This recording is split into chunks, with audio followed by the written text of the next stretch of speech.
Tahap M4, menghidupkan karakter. Hai semuanya, selamat datang kembali di tutorial mendesain maskot part 3. Kali ini kita akan masuk ke tahap keempat, yaitu menghidupkan maskot dengan pose, ekspresi, dan mood. Siapkan Medibank Paint di smartphone kalian, karena kita langsung praktek. Setelah mensketsa di kertas dan rancangan desain maskotnya sudah fix seperti yang kita telah lakukan di part sebelumnya, selanjutnya kita perlu menjadikannya lebih rapi dan hidup dalam gambar digital. Pada tahap ini, maskot digambar sampai tahap finishing di aplikasi Medibank Paint dengan menambahkan pose, ekspresi wajah, dan komponen pendukung lainnya. Pose dan ekspresi yang bisa kita gunakan bebas saja ya, sesuai kreativitas, tetapi pastikan pose itu sesuai dengan karakter maskot. Untuk maskotku sendiri, ku pilih pose yang santai dan berekspresi ramah seperti ini. Nah, kamu bisa mencari referensi pose dan ekspresi karakter di Pinterest, ada sangat banyak. Jika kamu bingung, aku sudah rangkumkan beberapa pose yang menarik di antaranya. Pose heroik untuk keberanian dan kekuatan, pose berlari untuk kecepatan dan semangat, pose melompat untuk kebahagiaan atau pose dinamis, pose berjongkok untuk kesiapan dan fokus, pose santai untuk kenyamanan dan ketenangan, pose menunjuk untuk sikap pemimpin, pose melambai untuk kesan ramah dan menyambut, pose menari untuk dinamika dan energi, pose menyambut untuk kesan ramah dan mengundang, dan pose ceria, yaitu untuk kegembiraan dan antusiasme yang tinggi. Dan ini untuk referensi ekspresi. Oke, sekarang kita langsung masuk ke praktek. Jangan lupa kita pakai ukuran kanvas 1400 x 2000 ya, agar bisa memanjang dan memudahkan menggambar di smartphone. Masukkan pose yang akan kita pakai ke Medibank dan sesuaikan dengan cara turunkan opacity, lalu tambahkan layer di atasnya. Pilih warna bebas sesukamu, tapi kalau bisa jangan terlalu mencolok ya. Kunci gambar digital adalah meminimalisir penggunaan warna dengan saturasi tinggi seperti di daerah ini. Usahakan pilih warna pastel di daerah ini. Nah, kita sambil lihat desain kita sebelumnya ya. Kemudian, kita gambar saja desain tersebut ke bentuk pose ini. Pilih tool watercolor dengan opacity 13% dan ketebalan 40 pixel, supaya goresannya lebih lembut dan elastis. Kamu bisa pakai fitur undo jika garis yang kamu buat kurang pas dan kamu bisa zoom in atau zoom out, bebas sesuai kebutuhan. Oh iya, kamu bisa pakai jari apapun senyamanmu ya. Tapi, aku lebih prefer pakai jari telunjuk seperti ini. Jika kamu kesulitan pakai ibu jari, bisa coba pakai jari telunjuk sepertiku. Jangan lupa sering klik save ya teman-teman. Jangan sampai sepertiku yang pernah aplikasi crash saat proses menggambar. Jadi, hasil kerja kerasku hilang.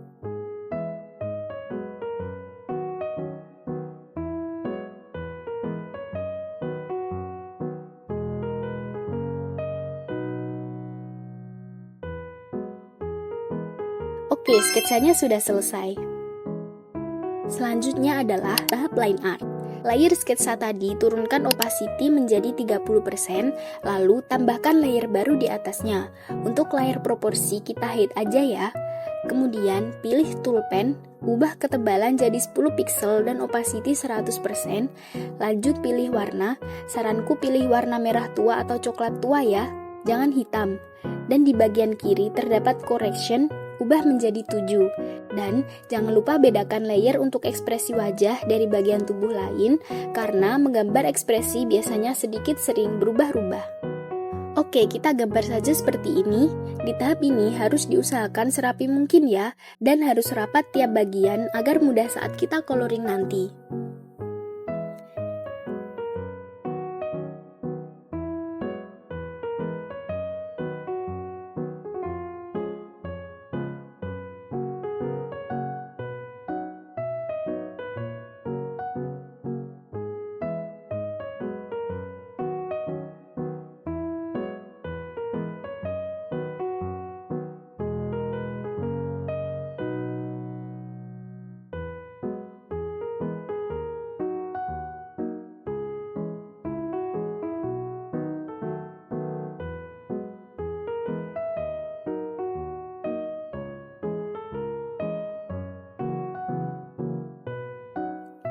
Jangan lupa save. Oke, sudah selesai. Lanjut ke tahap pewarnaan atau coloring. Tambahkan layer baru, lalu geser ke bawah layer line art. Per bagian layernya kita pisah ya. Pertama, kita warnai bagian kulit. Untuk paletnya, kita bisa pakai ini. Pilih aja. Kemudian, pilih tool bucket yang bergambar ini. Lalu, klik bagian yang ingin kita warnai. Nah, langsung otomatis terisi. Ingat ya, pastikan garisnya tertutup rapat. Kalau tidak, warnanya akan bocor. Jika warnamu bocor, rapatkan dulu garisnya, baru lanjut ke pewarnaan. Biasanya selalu ada warna yang tidak rata, nah itu bisa kita gores manual saja seperti ini dengan tool pen. Tambahkan layer baru untuk rambut, lakukan hal yang sama seperti tadi.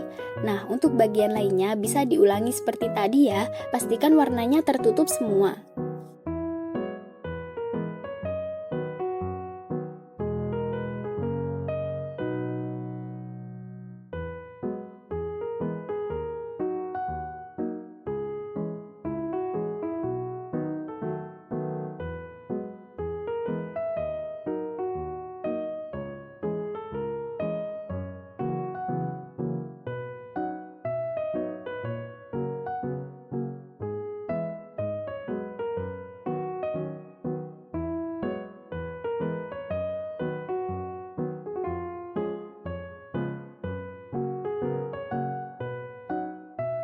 Jangan lupa save.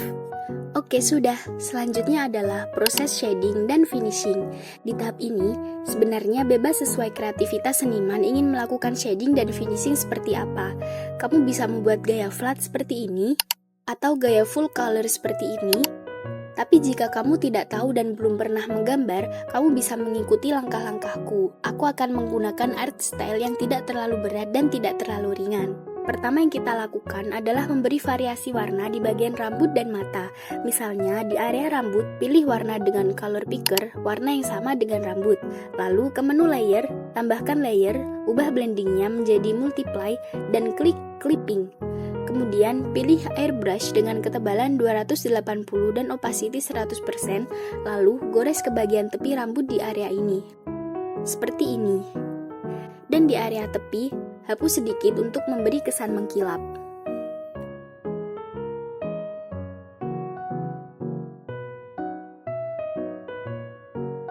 Kemudian, tambah layer lagi di atasnya dan rubah blendingnya menjadi overlay dan klik clipping. Pilih warna kulit lalu gores di area depan wajah seperti ini. Atau jika hasilnya aneh, cukup pakai blending normal saja. Nah, di bagian rambut sekarang terdapat 3 warna, yaitu warna gelap, normal, dan warna kulit. Selanjutnya adalah daerah mata. Pilih warna yang lebih gelap dari warna dasar dan sesuaikan ketebalan brush. Karena aku memakai warna madu, jadi aku pilih warna coklat sebagai shadingnya. Lakukan seperti ini di bagian setengah atas mata, tambahkan layer dan ubah menjadi overlay dan klik clipping. Pilih warna yang sama dengan mata, lalu gores sedikit saja di bagian bawah. Jangan lupa save. Oke, selanjutnya yaitu shading atau memberi bayangan. Tambah layer, ubah menjadi multiply, dan klik clipping. Pilih warna dasar yang akan di shading, pilih watercolor, sesuaikan ketebalan, lalu tinggal gores saja di area yang tepat. Tentukan arah cahaya berasal, misalnya cahaya di tengah atas, maka bayangannya akan berada di area tengah bawah. Itu kuncinya. Lakukan seperti ini di tiap bagian.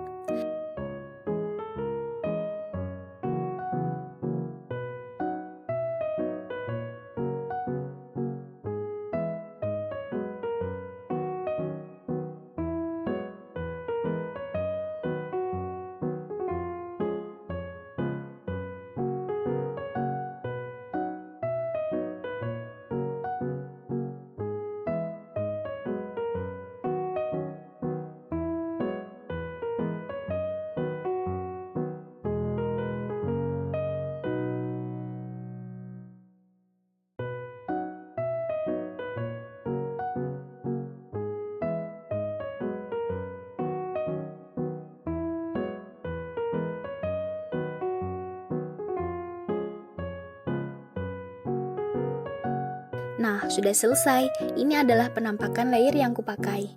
Dan yang terakhir adalah lighting atau pencahayaan. Di sini saya pakai pencahayaan yang sedikit unik tapi simple, yaitu hanya memberi warna putih pada bagian-bagian tertentu. Tambah layer di area paling atas, lalu lakukan seperti ini. Tambahkan seperti bentuk segitiga di area rambut, mata, dan beberapa tempat lain. Tetapi jangan terlalu banyak ya.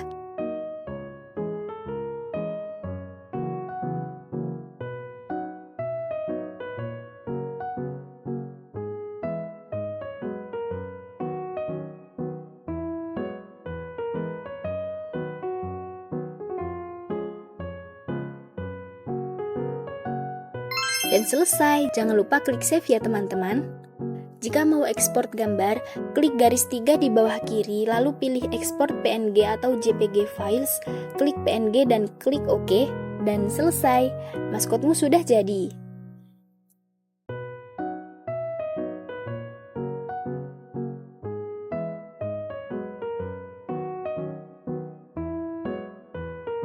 Tahap M5. Tahap terakhir dari M5 adalah tahap pengimplementasian maskot.